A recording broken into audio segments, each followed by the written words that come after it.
Good afternoon, everyone. We hope your PD day is going well.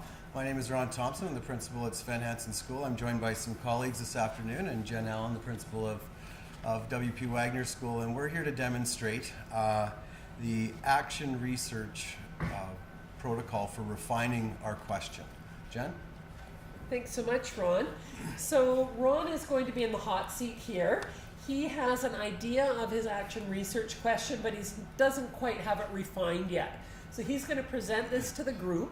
We're going to then talk about what he has presented to us, give him an opportunity to listen to our conversations, and then a chance to reflect on what we've said and perhaps shift his question, fine-tune it a little bit, get a little bit more specific in what it is that he really wants to work on. Because this is going to sort of frame his professional learning for the year. After this, he's going to be able to plan, what resources does he need, what kind of people does he need to connect to, and so on. What does he need to do over time in order to actually try out his new things in his school.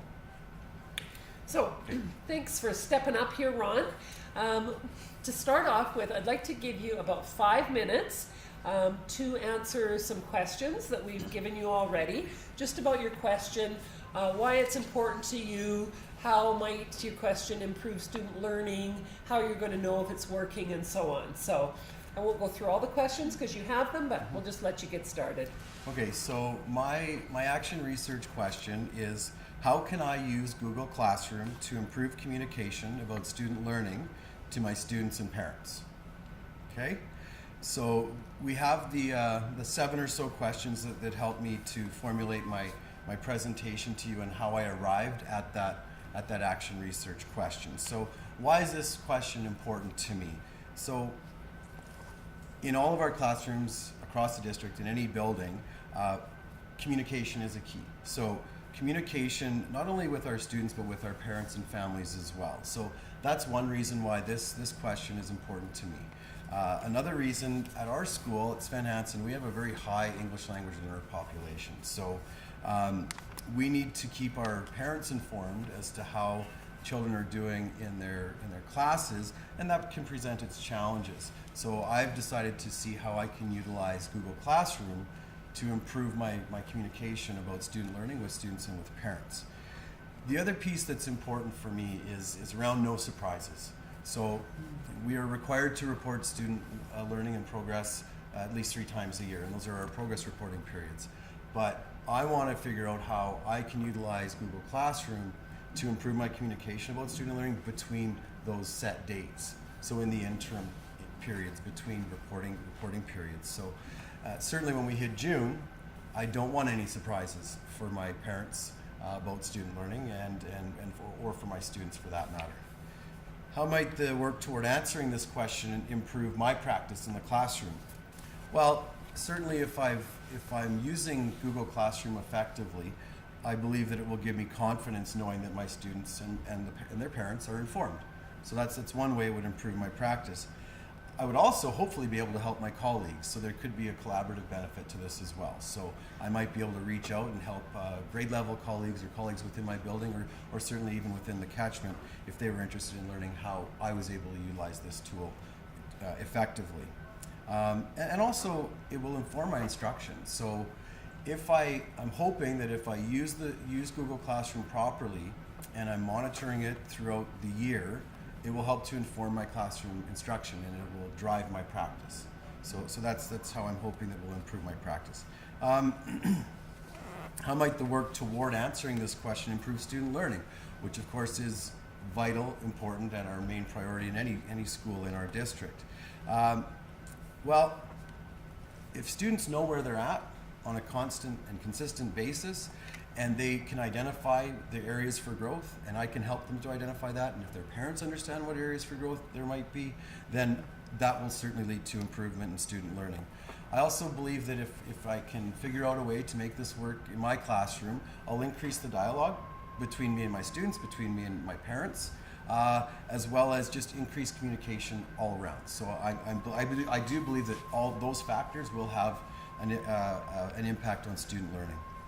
So in what ways does my research question match the criteria that we've all worked through, right? And there's 6 criteria. So first, again, the question is, how can I use Google Classroom to improve my communication about student learning with both students and parents? Well, it should elicit a slow response. And the fact that we're starting this at the beginning of the year, we're in October, I've got all year to implement this. And I'm likely going to tweak things and change things, find things that work for me. I'll talk to colleagues. I might go to some PD sessions to learn about how to use the tool more effectively. So it is a slow response. Connected to that, it will lead to new questions. So as I'm working through this, and if I form a small group of people that might have the same question, the same action research question, so I'm not in this alone, it could lead to new questions for our small group. There's no right answer. So I've chosen Google Classroom. Maybe someone else wants to improve their use of School Zone. Maybe it's Seesaw. There might be another technological way out there that people want to use. But there's no right answer. I've chosen Google Classroom. We'll see how it goes. And I'll see if it's a good fit for my students and for my families. And finally, it's about making connections. And so this is about a connection between my classroom practice and my families and my students. And I'm hoping that those connections are improved and are more meaningful. So if I'm successful in answering my question, what's that going to look like in June, or what's going to be different in June? Well, for me, first of all, for students and parents, there's no surprises. So I will effectively run through my year, get the last report cards out, and there will be no surprises on those for students or for parents. I'll also hope for some positive feedback, and I can do that. I could do a Google form. I could use Google Classroom to get that form out there. I could choose to do a paper copy. I could have conversations with parents, but I'm looking for positive feedback about how my communication was over the course of the year, and open communication as well. What evidence of progress might I collect towards this goal? For parents and students, again, for me, it's about feedback. And the quality of those conversations that I hope to have with students and with parents. And bear in mind, again, high ELL population, so I should be able to gather some information through those conversations. And supports and resources that I might need to help me answer this question. So first of all, I need to be able to connect with colleagues, so being able to sit here, have this conversation, even in a fishbowl. It's important for me to hear perspectives from my colleagues, because we're all of a like mind, because we've chosen technology as our umbrella, so hopefully I'll get some help from you guys. I need time too, so I need some time to connect with you guys and with colleagues, and maybe even Will Rice, who's our tech lead for the Wagner catchment. I might need to contact him if I need help with any technical aspects as well. So that's how I hope to accomplish or start out refining my research question. Great. For the next portion of our protocol, Ron is just going to listen. We're first of all just going to ask him a few clarifying questions if there's things that we're just not sure about what he has talked about. And then he's going to be silent until almost the end, where we have a really in-depth discussion about his question and his plans. So I'd just like to open it up now, just 2 minutes for any clarifying questions that the group might have to ask Ron. Okay. Are parents computer literate in your community? That's a great question. Yes, I believe they're computer literate. The access in the home I'm unsure of.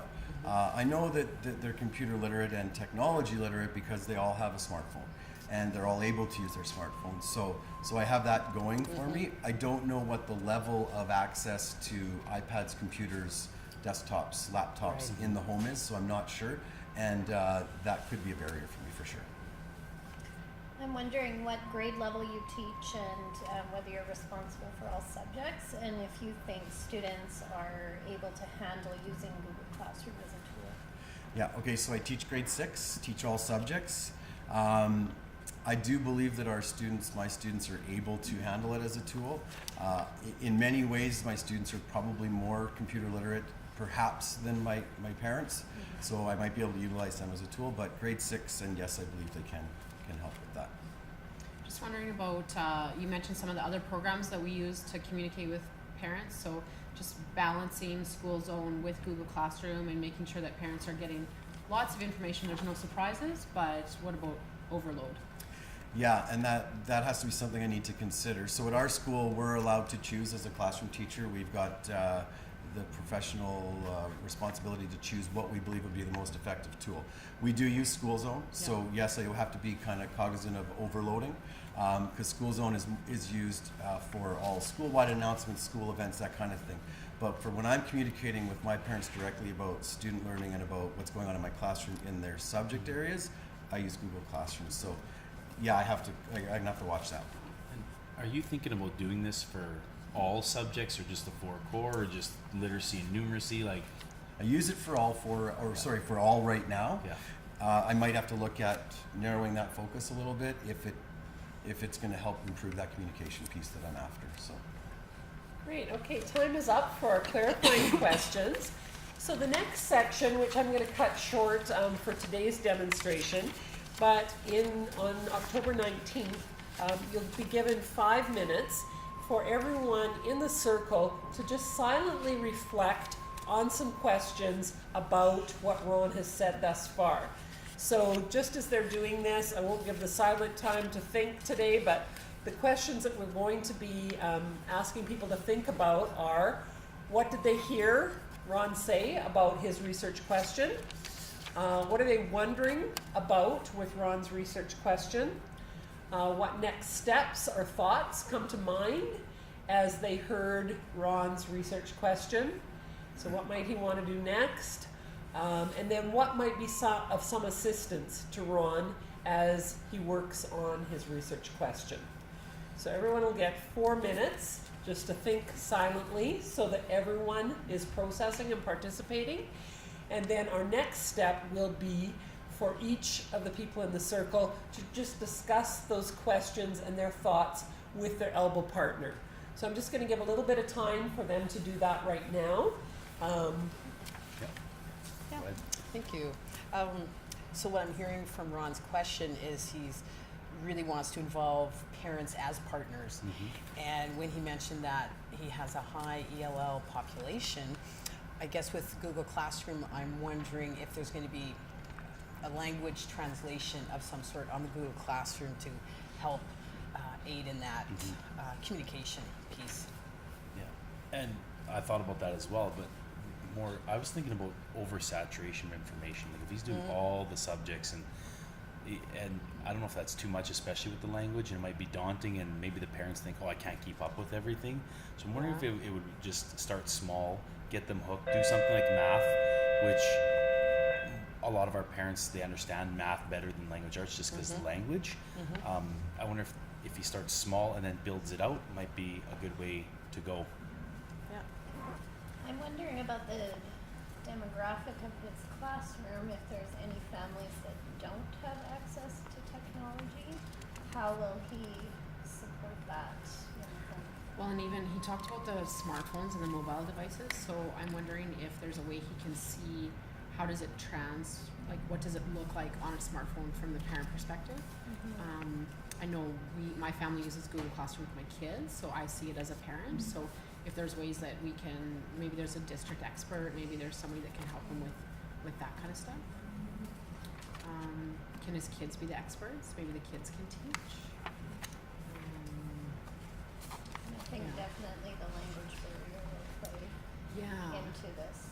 How they'll support families at home if they don't. And so there might be some stuff to translate. I think Google has lots of things. There might be some, I know we can even have it translated to say like, hey, this is important information. Make sure you get someone to translate it for you. Some of those kinds of key things we could have, or he could use. For the purposes of the video today, I'm just going to cut them short right now. Normally they would all be talking, and when you do it, you'll all be talking to your elbow partner at the same time. We wanted you to be able to hear a little bit about their conversations in the video, and that's why they did it the way they did. The next step then, once they've had about 5 minutes to discuss with their elbow partner, is that we'll open it up to the whole circle. So again, Ron is just going to be listening, and they're going to be discussing these questions amongst the entire group. So we'll let them go with that now. Yeah, when we were chatting, A few things came to mind is the translation piece being a high ELL, and if you're using the Google Classroom, could there possibly be another language component to that to help communicate and bring those the parents in as partners a little help bit, with or the easier, process, to yeah. help understand that Google Classroom piece. We were also wondering too if there is any families that don't have access to technology, how he can support those families so that they still have access to the information. Bridge that gap. Well, and I just know, looking at in my school, same demographic, the school zone login statistics are very poor. But school zone is a lot of just school information. I'm wondering, does Ron need to start small, like one subject specific, maybe just math or something that the families maybe understand better than all the other subjects? Because the math seems in our demographic seems to be high priority. So does he start with that to maybe try to hook them, or use that as a case study instead of putting all this effort into everything and getting that one or two parents like we see in our classes on school zone? So is there inherent value in starting small? Well, and so is that something he needs to have as like embedded with his classroom, that his students go home and do an activity with Google Classroom with his parents, so that they really get that buy-in and get that momentum moving, so it could get bigger eventually over the Yeah, and years. see that importance. And then you're promoting that child-parent relationship as well as the student and the school at the same time. And for sure, I think it's important for him to know if if they're doing it on, if the kids are using Chromebooks in the classroom, what do the parents see, especially if it's a mobile device, if it's different. So is there ways that he can see the different views? And there might even be, another colleague in our catchment that could help him with that. I know I use it as a parent, and so we get weekly reports and things that I really appreciate. And so, so even like I could show him what my weekly reports look like, even though it's in a different school, but just get the view. One thing I think just came to mind is, I think we've allowed a lot of students who go home to their grandparents, multi-generational homes. So does Ron need to think about, is nightly maybe too much? Because our students may not see their parents nightly. They may not see them, till the weekend or whatnot, if parents are working or not. So just how are you going to my thought is, and I don't have an answer, is how do you make this measurable? Like how? And I think there is tied in with that piece you said earlier about not overloading families and having all this on school zone that they have to look at, and then all this on Google Classroom, so managing it for families. But is that something that an aunt or a grandparent or somebody could take care of and actually take that off of a ELL parent or something like that? Because I think Google Classroom, if you have the code to log in, you don't have to have just one parent log in or something like that, like school zone. So there might be actually that platform, Google Classroom, might help with that. Yep. All right, so they've done this a few times now, so we've had lots of good conversations. I'm going to cut that a little bit short too, again, for the purposes of today and to allow you to have more time to investigate your questions. The next thing that we do in the protocol, we have two more steps. The next one is now to let Ron respond, to follow up on comments that he's heard. What is he taking away maybe from the conversation that he heard today? And as a result of listening, does he have new ideas? Is he going to refine his question a bit? Does he have additional questions that have arose for him? And what might his next steps be? So thanks very much. It was very interesting to listen to, and I jotted down a number of ideas I think that I can use to help me refine this a little bit and maybe narrow my focus. So one thing I heard was maybe one subject. That might be a way to go, because if I'm going to collect data, and data is important because it should help drive our decisions. So maybe I would get more rich data from one subject, maybe math, you're right. So math, perhaps the vocabulary and the language might fit with our ELL community, and it also fits with our community in that, like it or not, numeracy tends to be more important than literacy, despite our best efforts. So maybe that's a hook I can use to get to my parents. the other piece that you talked about, Elizabeth, was the reports, Yeah. right? So the weekly reports, that might be a really good source of data for me, and I'm not really familiar with that, so maybe you could help me with that, or maybe Will Rice or somebody that knows about those can help me with that kind of stuff. School zone data was mentioned, and yes, I'm talking Google Classroom, but school zone data is relevant, right? Because it might show how often my parent community is even going there. So that could be somewhere I could go. The frequency too was brought up, and that's important because the overload, that word was used as well. Yeah, I don't want to overload them, but I also want to have a high level of communication. So where's that balance? I don't know. I'm not sure. I'm not sure yet, and I don't need to answer that right now. Something for me to think about.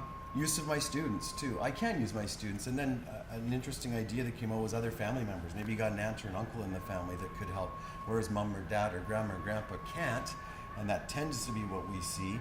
Maybe I can use another family member, so I could look at that too. So how do I refine this? I don't know. There may be some of you are wanting to investigate Google Classroom as well, and we can sit down and talk about narrowing this a little bit. Maybe a refinement for me at this point might be, how can I use Google Classroom to effectively communicate student learning in my mathematics class instead of the broad piece. So that might be a refinement I might want to look at. So for me, the next step is to figure out, is there anybody else that wants to engage in this work with me? Because it doesn't have to be just me in the fishbowl. It could be a team of 3 or 4 of us with the same research question. And then we've got an instant collaborative group too. So that might be a next step for us to have that conversation. Great, thanks, Ron. And then the final thing we'd like to do before we disband this fishbowl and embark maybe on another one to help someone else is to give an opportunity to just debrief the process. So any members of the group can comment briefly on how the protocol supported their learning and thinking, or any other final comments you might like to make. Give about 2 minutes for that piece. What I really liked was, even though my action research question is not about Google Classroom, just watching you go through the process and hearing the conversation and thinking about the questions, it's helping me start to refine my question as well and think about things I maybe hadn't thought about. I found it interesting when somebody shared or had a reflection or an idea, it bounced another idea off of the group as well. So we kind of fed off each other too. Always makes me think of the importance of active listening and knowing what's going on. I'm really paying attention to, and then follow the protocol to find those clarifying questions after you've listened. Jason? I looked at, when I first got all these questions, this whole document, I was like, wow, this is a little bit daunting. I know, Ron, we had that conversation, we're like, wow. But as you chip away at it, question by question by question, step by step, and it gets real clear real fast, and I really appreciate the process, because through it, I mean, this is the second or third time we've done it, and new questions are coming up, so you can do it again tomorrow, and more questions are going to come up, and so I really appreciate how, even though this looks like a big document, it's step by step, and you come out to a nice end goal. And for me, sitting in this chair, it was really an interesting process to go through. It's not as daunting, as Jason said, as it might appear on paper, and it's about professional dialogue. So we're all in this room together because we chose technology as our umbrella. And so whether it's Google Classroom or you're looking at something else, it might inspire an idea in you, and you've got support around you. So I really enjoyed the conversation, and that's what it's about. It's about professional dialogue and everybody being actively involved. So I appreciated that. Jen? Great, thanks so much, everybody. And now it's time to try it within some of your groups. So who's going to be brave and step up into the middle of that fishbowl and try and get some feedback around what you might want to work on this year?